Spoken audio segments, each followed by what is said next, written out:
Hello, Sean Atwood here, answering more prison questions.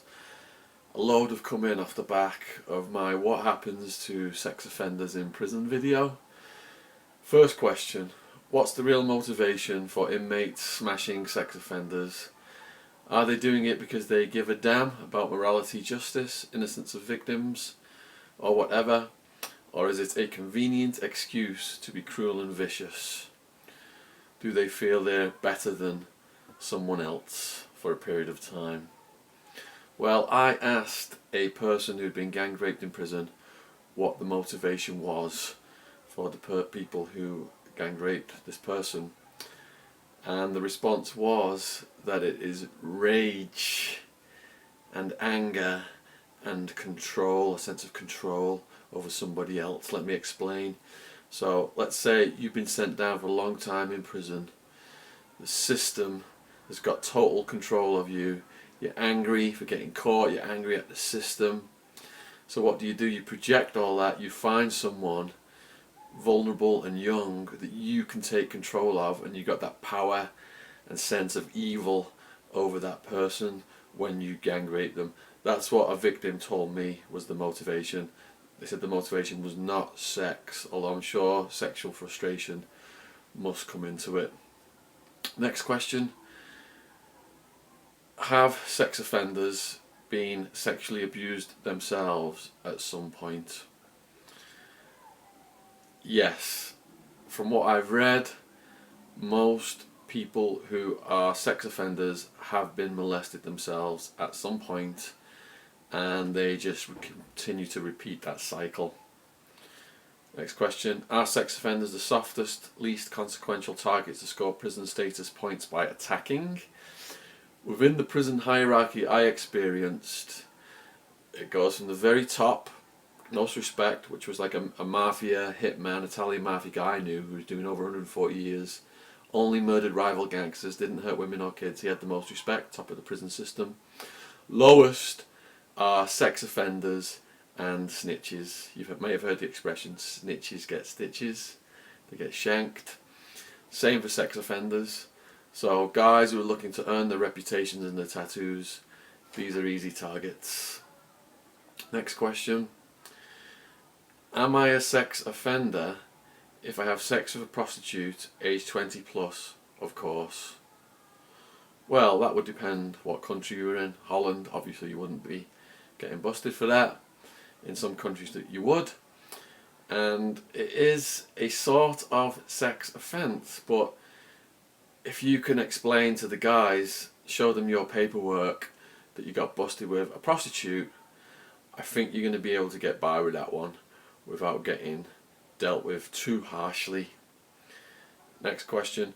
Would sex offender assaults be less frequent if the prisons instituted a policy of anonymity with regard to what inmates have committed crimes? Even if the prison didn't tell the prisoners what the other prisoners were in for, because the prisoners all have printouts of what the charges are, that's how people find out. Prisoners find someone else's name who they suspect in the prison of being a sex offender, they'll get their prison number and they'll call someone, and they'll just have someone Google it. You can go on Google and get on the prison webpage, put a person's name in, get their charges, or you could Google their name and maybe they've been arrested and they've been in the news. I saw people get in the news. One guy was on TV while he went to court, and when he came back he was tortured and the prisoners almost killed him. He was covered in blood from head to toe. Next question. What if you're wrongly accused and not yet convicted of a sex crime? That would be bad, but what if a person was put in prison for being a child molester and the person is definitely innocent? Surely you can't smash that person, they'd have to wait until the trial is over. There is no mercy in prison. If you've got a whiff of child molestation as your sex offence, you're going to get, at the very least, beat down, probably murdered. You don't have to be sentenced, you don't have to be convicted in a court of law. The prisoners, they're looking for targets, and if you've got a whiff of that, you're going to get it. Next question. Why do the guards sometimes tell the inmates who the sex offenders are?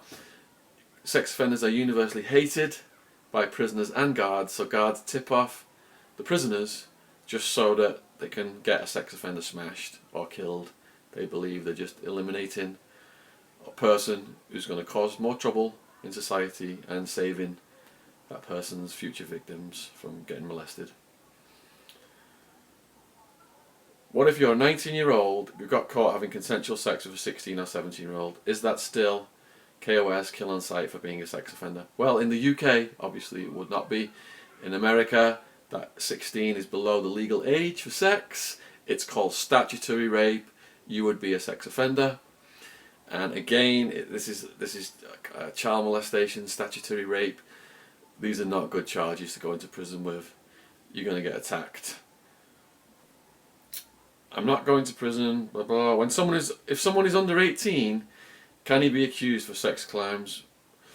If you're under 18 and you commit a sex crime, yes, you go to a juvenile prison, and then when you're an adult, you get transferred over to the adult prison. So there's no pass. You're not getting out of it if you're under 18. What were some of the most bizarre sex crimes I was aware of? In Arizona at that time, I was aware of a young guy, I think he was about in his 20s, maybe 30 at the oldest. He was going around raping grannies. Other people got busted having sex with animals.